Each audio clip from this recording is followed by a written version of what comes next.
Let me show you how dark this evil goes, man. I've got no problem calling evil. I know that each and every one of you who watch this show will be shocked, but not surprised. The Washington Post published an opinion piece which reads, Canada must confront the toxic freedom convoy head on. You heard that right. What?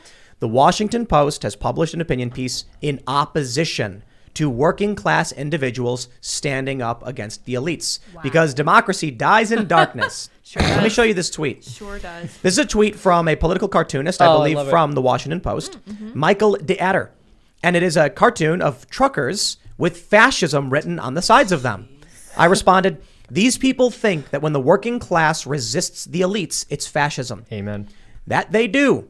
And they write this article saying the convoy is, by and large, a fringe group, an unfortunate minority in which the further minority of insidious extremists lurk, bolstered by conservative politicians. Time and time again, we learn the lesson, or at least come across it, that teaches us that rage-soaked anti-government types can't be reasoned with. This time around, the convoy has produced an incoherent memorandum of understanding, premised upon a misunderstanding of government and absurd demands. Of course, the memo should be ignored. It's the product of a temper tantrum.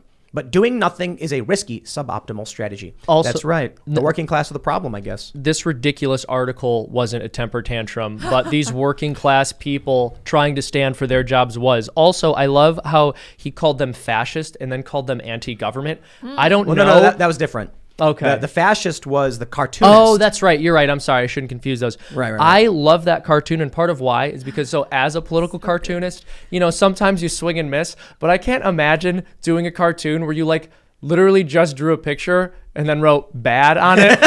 That's what he did. Sure did. I'm going to draw trucks and write fascism. Right, Yes.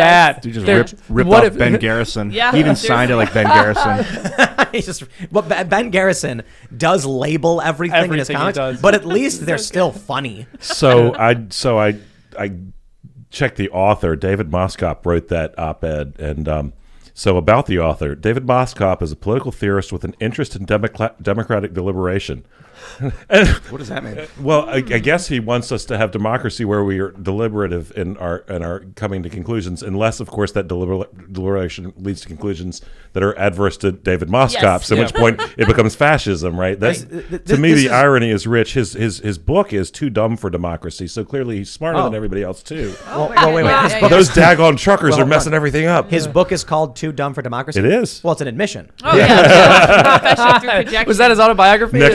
Next week's guest on Timcast, David Moskop. Yeah. No, I don't know about that. I just think it's funny. This article is like written by a comic book villain. It's a Yeah. bunch of buzzwords. It So is, the it people is. are rising up against us. They want their be rights. stopped. Those pathetic truckers.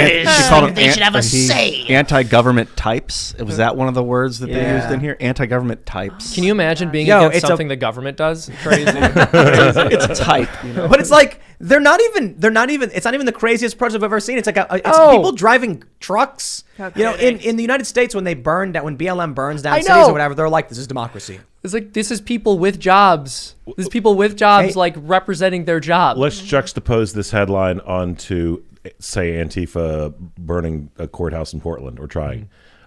These Antifa protesters must be confronted head on would be called an incitement to violence. Yes. Oh yeah, Amen. they fired that New York Times editor because he ran the op-ed from Tom Cotton that Yeah. said send in the troops or Yep. whatever.